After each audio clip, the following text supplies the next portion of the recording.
in the car park in the grounds of the synagogue when it first happened. And without going back into what was said to this jihadist monster, which I don't want to do, I was there when he crashed his car into the synagogue gates and ran down the security guard that was there and attacked a volunteer security guard and tried to gain access into the synagogue. And it was at that time that I then ran into the synagogue and basically locked the synagogue down, told everyone under attack, and then me and a number of the congregants, brave men, came and helped barricade the doors to stop him coming in, because he was shoulder charging the doors trying to get in. He was throwing plant pots at the glass. He was using a knife to try and get in. And these brave men basically saved the community from further harm. Can you remember what you were thinking when that was playing out? Because this is an extremely unusual thing to happen and a very shocking thing. All I was thinking was, we've got to keep these doors closed. That was it. Knew he was by himself, there was no one else with him. And my only thought was, we have to keep these doors closed. And we were just shouting to each other, keep the doors closed. And what he was trying each door in turn. And when we realised which door he was going to, we moved doors so there was more pressure on the doors to keep them closed. And for those who were inside the synagogue, how were they reacting as you were trying to keep him out? Well, I'd already previously run into the synagogue and shouted for them to close the back doors. And I think it's worth saying, the first person who moved was Adrian Dolby, who sadly lost his life. He was the first person who moved to go and secure the back door on the side where he sits. He was also the first person who actually ran out to help in the foyer. But we told the people in the synagogue we were under attack, try and stay calm, stay on the ground. And a number of, as I said earlier, a number of brave men, can't remember how many, 8, 9, ran out, said, what can we to help? So we've got to barricade the doors, spread ourselves out across the doors, try and barricade them. And then as he was moving from door to door, we just all moved with him, so there was more pressure on the doors with more men. Can you tell me what happened in the following moments? Well, there was obviously an instant when one of the guys, Yoni, just fell on the ground and said, I think I've been hit. And then he passed out, and Rabbi Walker went to tend to him. He didn't realise at that time that Adrian had also been hit, because Adrian was actually behind him, and he was sort of propped up against the back radiator on the wall.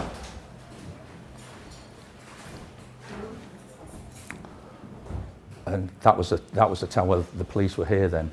Obviously, we were just wanting the police to come. After what seemed an eternity, but in reality wasn't an eternity, it was only a few minutes, we saw that the police had come. And they were shouting to him in the grounds, telling him to put his weapon down and lie on the ground. But he wouldn't, and he started to make a move towards one of the officers, and this officer shot him. And then after a few seconds he tried to get up, so he got shot again. And then that was basically it. And it was just, I think the second time was when we saw that what had happened to Yoni and Adrian inside the foyer. So there was people going to help them. Alan, how would you describe the effort carried out by you and others to protect that synagogue that day? I just think we were all very brave. Everyone who went, everyone in there, we're just very brave. You know, we wanted to protect our synagogue. What was the first you knew, Mark, that was happening? Presumably you knew your dad was in the synagogue. So I first knew that there was an incident when my phone started lighting up repeatedly. I realised that there was an attack on my synagogue. It's a place where all my childhood memories of worshipping pretty much were going there throughout my whole life, and I knew at that time that my father would have been on security at that time, as he is every morning, given that him and his friends are some of the first people who arrive. My protocol in my role is to get to the Community Security Trust headquarters, and I did so. I knew my family members were inside. I didn't know whether they were injured or had been one of the fatalities. And it was only when, at some point when I was working, I looked up and I saw on the Sky News live feed my father walking in the street, that I realised that he was not one of the victims. It subsequently transpired with conversations that took place throughout the day that my dad, who took incredibly brave actions to protect our community and thwart even further tragedy, along with several other people. And we owe them all a huge debt of gratitude for ensuring that this terrorist was not able to enter the synagogue, because that would have ensured that we will be talking about an even greater tragedy here today. Can you take me through the few minutes of how you felt when you did not know whether your family members were alive or not? It's impossible to articulate the worry and concern. We've been warning about a terrorist attack targeting our community for 2 years now. We've had to endure appalling anti-Semitism in every section of society, in our universities and schools, workplaces, even in the NHS, where some of the egregious anti-Semitism from doctors, it's hard to comprehend that it's happening here in the UK in 2025. And make no mistake, we're actively questioning whether we have a future here. Is the United Kingdom going to be as welcoming to my children, my father's grandchildren, as it has been to my family for generations? And that is a question that needs to be answered. And this has to be a line in the sand. Communities need to start properly engaging with us, because we integrate into British society very well. We contribute an immense amount wherever we go. And during these fraught times, we have extended our hand in friendship to other people, and it's been battered away. It's appalling the way that we have been treated. And in time, we will call this out. And I'm prepared to give one specific example, which is the Manchester Academy, which is one of our city's most iconic music venues, is due to host an artist called Bob Vylan, who is responsible for what the Director General of the BBC called an anti-Semitic broadcast, who subsequently went on stage in Amsterdam and spoke about hunting down Zionists in the street, and has been throwing Nazi salutes around on stage in Athens. And we wrote to the chief executive of this venue 3 weeks ago, who's not even had the courtesy to reply. In addition, our city, like other places around the UK, has had to endure these hate marches where people glorify violence and incite violence against my community. And it now needs to be utterly condemned. We've been screaming about this now for 2 years, where people have been talking about Intifada revolution, glorify the Intifada. And what that means is Jewish people, like my family and like my friends, being murdered on the streets of Great Britain in 2025. Just touching on some of the issues that he said there, that the communities, not just in Manchester, but Jewish communities across Britain have felt for a long time that this was almost inevitable. How do you feel about that phrase, that a terrorist attack on any community would be almost inevitable? Well, it's just like my son Mark was saying, it's because of all the misinformation that's going around in the media about what's going on in Israel and Gaza, and all the hate that's being spreaded against my community. It was just thought there's going to be something that's going to happen somewhere. Never for one moment thought it would happen to Heaton Park Synagogue in Manchester, which is where we go to pray. I wonder whether this is an appropriate opportunity to pay tribute to Melvin and Adrian. Can you tell me a little bit about Adrian? Adrian used to come to pray every Sabbath, every high holy day. He was a quiet, unassuming man. He sat at the back of the synagogue in his father's seat. He insisted that he wanted to sit in his father's seat. His father was exactly the same as him. A lovely, lovely, quiet, unassuming man. And he would help anyone, Adrian, and highlighted by his bravery.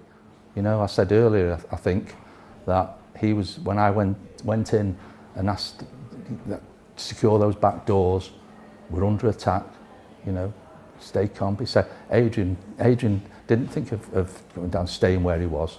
Adrian got up. Adrian came out into the foyer. Adrian was holding one of those doors. And unfortunately, he's lost his life. Obviously, I understand now it's been said it's come from a police bullet, which is more than sad. There's obviously going to be an investigation, I imagine, into how that's happened. So I don't want to say anything more about that. And that will run its course, and quite rightly so. And I wonder whether you could tell us a bit about Melvin. Melvin was the same. Melvin was a friendly guy.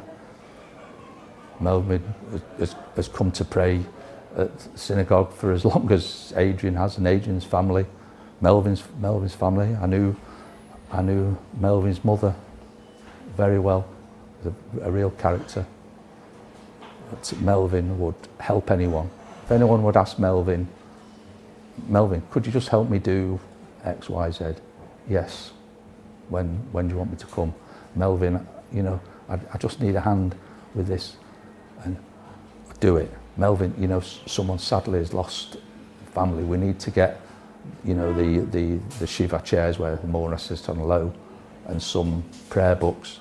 I'll take it. That was the kind of guy Melvin was. And can you tell me what Melvin did on the day? How brave he was? I think Melvin, he was coming to shul to pray. I've seen information in the media say that Melvin was a security guard.